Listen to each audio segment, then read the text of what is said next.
Are you worried and stressed out a lot? Today we're talking about how to stop reacting and how you can choose to respond to the circumstances that life brings to you in this episode of Coffee with Tea.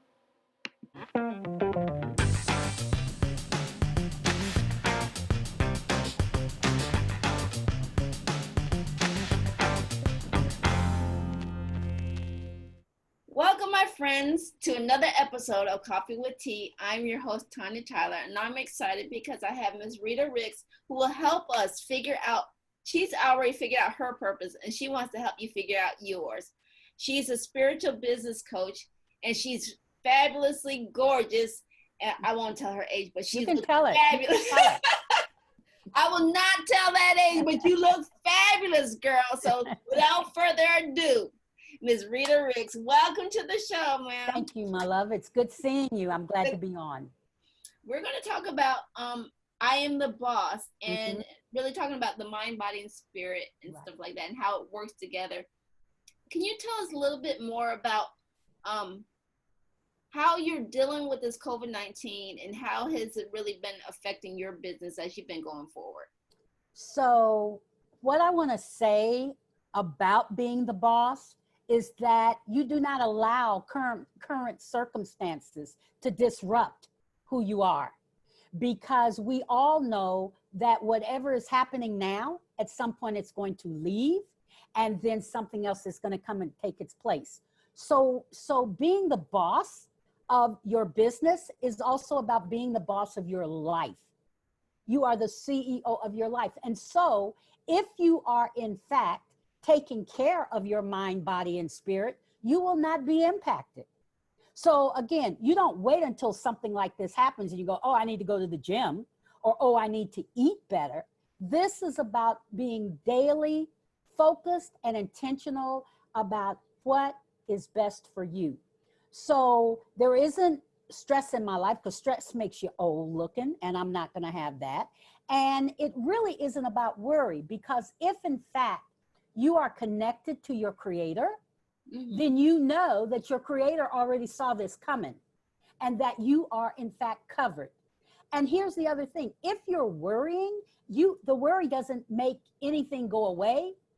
It doesn't make anything better. It just makes you more at ease, more at dis-ease, because dis-ease causes disease. Right. And so I say I'm the boss because we are each the CEO of our lives. We create our own realities. So I always have choices.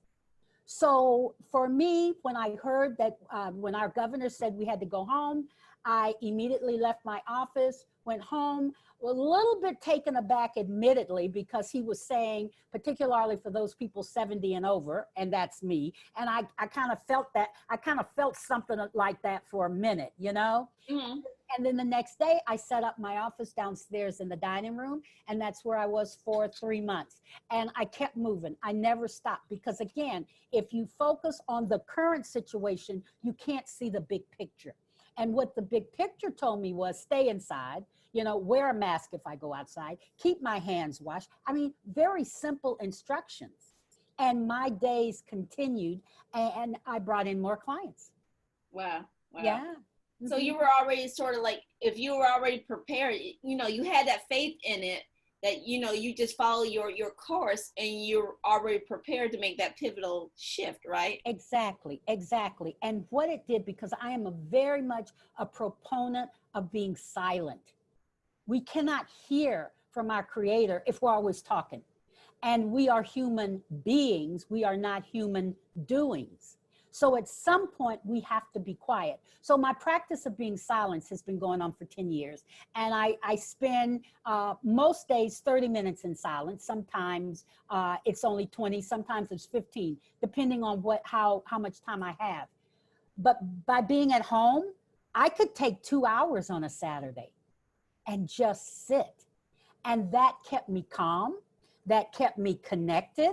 It also allowed me to hear next steps, because I tell anybody that God and I are co-creators of my life. He tells me what to do, and then I do it. Right. So I don't have to spend any time worrying, because he's already got it. Right. Yeah. I can relate to that because, like I Mhm. said, I think you can be led to your calling, I guess you Yes. could say. So where did you you talk about you're a spiritual business coach. So I know you're led to the spirit, but when did you know that this was really the path that you needed to be on? So just a little bit of background. I owned another company, Mirror Enterprise, and I turned it over to my daughter in 2005 because I had had several losses. Well, first of all, I had just gotten over breast cancer. I lost both parents within the span of 4 years, a long-term relationship, and my business partner passed. So there was a lot Mm. going on in my head, and I decided I did not want to be the boss of Mirror Enterprise anymore. And you have to give yourself permission to do that. You don't stay somewhere where it's not working, you know. So I left and I came home, and I was very familiar to people in the business community, so I figured it would be an easy switch for me to move. I was already a trainer, so I'm simply going to move to coaching where I do more one-on-one. What I did not expect was the great the recession. So we're talking 2008, 2009. And I really began. Now, here's the interesting thing. Even as I say, I began to struggle, I never lost my house. I never lost my car. So, but I did feel there was something I needed. I ended up over at a retreat center in Richmond called Richmond Hill. It is amazing. I took a 2-year course over there entitled RUA, which is breath, the School of Spiritual Direction. Okay. And I took 2 years to find out who I am. Who am I without my parents? Who am I, breast cancer survivor? Who am I no longer with the guy I'd been with for a long time? All of that, you know? And I realized who I am, my spirit connected finally with God, because there is a difference, in my opinion, to religion and Mhm. relationship. Yeah. And so I had the religion. What I developed in those 2 years was relationship. And they required that we spend in those 2 years, 6 times we had to do 24-hour silences. Ooh. And they worked for me because I was talking all the time. And it worked for me to be still. And on the last silence, and 2 months before the class was over in the second year, I realized I just began to cry one evening, and we were over at the site and I couldn't stop crying. I was listening to some music, and I realized later that it was because I had surrendered. I had let go. So Mm. people talk about it all the time. Oh, let go and let God, let go and let God, but they don't. They don't. Yeah. They don't let go and they don't let God. And for me, it was just this weight was lifted off of me. And so I went in 2 years before as a life coach. I came out 2 years later as a spiritual coach. Wow, Yeah. wow, that's amazing. I studied a little bit about spirituality, and I thought about going into coaching and stuff like that. So, Mhm. where do you find it's hardest to really like get the people to really open up and start thinking? Is like, you know, like I said, a lot of people like to do, but they don't like to just be quiet. They give you a Mhm. lot of lip service, but they don't follow up with it. So Right. where do you find the people who are like looking for that change? Do you wait for them to you know, So, hit the crisis, or I don't no, know? no. Most people, my clients are attracted to me, just like I'm attracted to them. Okay. So I am involved. I do have a social media woman that I work with, but I have and I've used social media quite a bit, but I just believe that what I send out, I will get back. Right, What I send out, I will get back. And I've tried different things over the years to get me from where I was to where I am right now. But I will say that 3 years ago, because we're both in eWomen and I'm a platinum member, so I go to the platinum conference in the end of January, the 1st of February. There was a woman in there that I had met the one conference I went to. She was just amazing. I'm going to give her a prop, Sandy Brown out of Arizona. And I approached her a couple of years ago and I said, Sandy, I need a spiritual coach and I would like you to be that person. And we talked and she became my coach. And she kept saying, there is something that's blocking you. She is more of a leadership, but mm-hmm. she does have spirit. And to make a long story short, we were able to figure out what was blocking me. Here I am, 69, 70, 71. I mean, and all these years, there was a piece that was blocking me. I knew about it, but I didn't realize it was stopping me. And once we discovered it, then it was like, oh my God. And I can just tell you how much brighter the sky is and how much more yellow the yellow is, because I don't have that barrier anymore. And so I have always said, my business is to show women how to remove the barriers, preventing them from creating the life they were born to live. But now that my barriers have been removed, I see the usefulness of that. So I talk to women when they ask me about coaching is, first of all, are you committed? Because it's going to cost you. Right. Are you committed? Are you ready to, are you ready to be unstuck? Are you ready, to not be sick and tired of being sick and tired anymore? And 9 out of 10 times they are.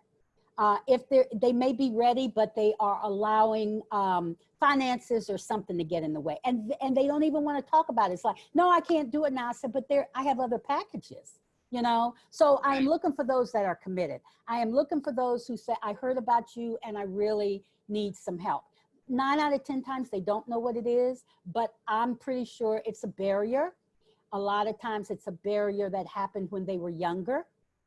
And so we want to get to the bottom of it so that they can begin to look at themselves differently. It's the same thing. It's shifting your thinking. When you change your perspective, you change your reality. Right. You really do.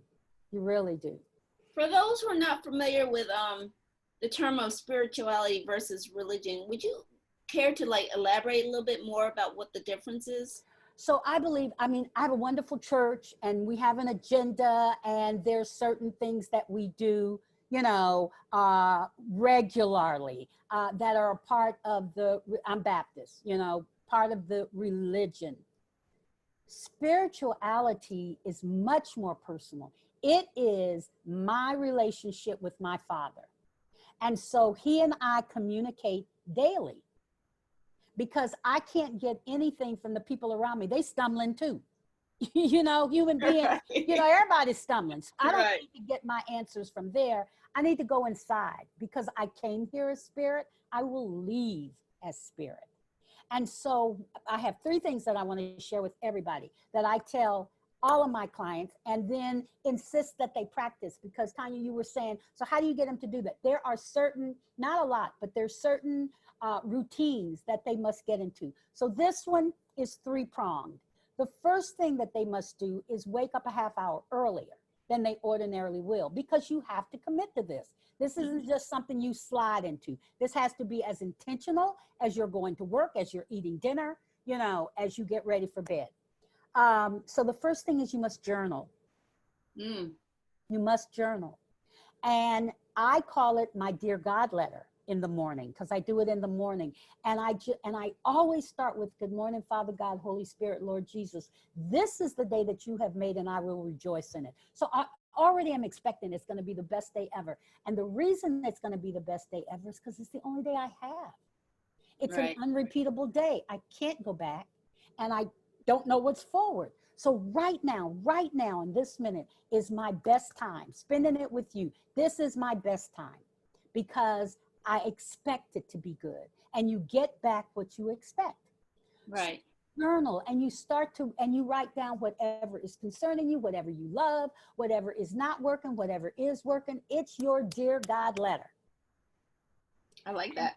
And when you finish writing for the day, you can have 50 pages or 2 pages, but when you finish writing for the day, it's like a relief, because you've gotten stuff from yesterday out of your head. Why would you want to bring yesterday and start today's day with it? Or worse yet, bringing yesterday into tomorrow and you still miss today. So after you journal, you close the journal, and I just put my hand over it and I say, thank you, God, because I know that he's got it. He's going to take care of it. So I put the journal over there. Right. I then read something motivational. I love Dr. Cindy Trim. Her daily devotional is amazing. There's another one, Jesus Calling by Sarah Young. it took me 3 years to get through each of those books, and I'm still reading them, because you don't read them like, oh, I read this today and I'll read this tomorrow. If there is something that speaks to me, that speaks to my spirit, Right. I'm going to hold on to it maybe a month and continue to speak it out loud, because I want it to get in my whole body. What is being said to me? What is that's how you feed yourself.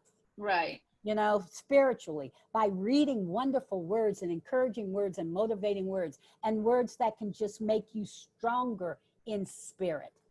Right. So that's the second thing. The third thing then is to literally get in a position. I prefer sitting on the floor. Everybody doesn't have to, but you need to sit up straight, not crossing your legs, and sit against a chair or the wall or whatever, and then close your eyes and start to think about what you just read. What was so important about it? What was so good about it? What resonated with you? Right? Right. And that's what you go in the silence with. I also suggest that you bring your journal in the silence, because you may hear something that you want to write down. And this takes practice. I've been doing this now 11 years. It takes practice to still your mind. And my mind doesn't stay still for long, because I can easily all of a sudden say, oh, I think I'm going to go and buy 5 pairs of shoes at DSW, when, yeah, no, that wasn't God talking. It really wasn't. So then I go, oh, let me come back. But when he wants to talk to you, he just pours into you. He just pours into you. And it is amazing. It's exciting. It gives you, it's like a GPS. So you have, you know, just enough steps to take you a little bit further, which is why I don't worry, you know, which is why there is no stress, which is why I feel joy inside every day, because it is a blessing to be alive, you know, when you're connected to the spirit. And that's not a lot of babbling words. I mean, there are times when I've written, I'm saying, Lord, I am really pissed today. It's me talking to him. So, you know. So here's another question I want to ask. How do you know if it's like the voice of God versus your own? Good You question. mentioned it about that. That's a good question. Again, I've been practicing this for a while. And the more you practice, the more you will be able to discern. Again, he's not going to tell me to go out and buy 5 pairs of shoes. He's just not. But there are thoughts that come in. They're like very loud to me. And if I don't write them down, I may forget them, because, you know, they say this, the small whisper of God. It sounds loud, but then it's like, if I don't write it down, I cannot remember it. It's just amazing. But again, I've been doing this long enough now to be able to discern. And let me tell you, Saturday was a quiet time. I didn't hear anything. But when I'm coaching, I can hear. I hear, and I say, and sometimes I used to, I don't do it anymore, but I used to say, wow, that sounded good. Who said that? You know? But now I know that I really am God's voice, you know, and he is speaking through me. So he is using me to work with his people. And I feel that it is an honor. And so it is, I guess, my energy attracts them and vice versa. So it is a practice that you can't do every 5 days or so. It is a practice that you must do every day. And here's the thing.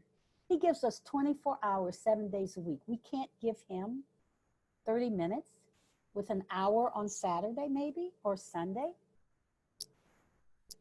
And when you look at other leaders, you know, I always talk about Richard Branson, because Richard Branson was on Oprah years ago, and she showed his island, and he had this beautiful place at home that was like sitting at the top of the island. And there was this one area that was wide open. It had, you know, a roof over it, but there was a hammock there. Mm-hmm. And he said, this is where I run my business from. Wow. All that he's doing, and he's got the silence, and he's got the view. It was a beautiful view, because it's in here.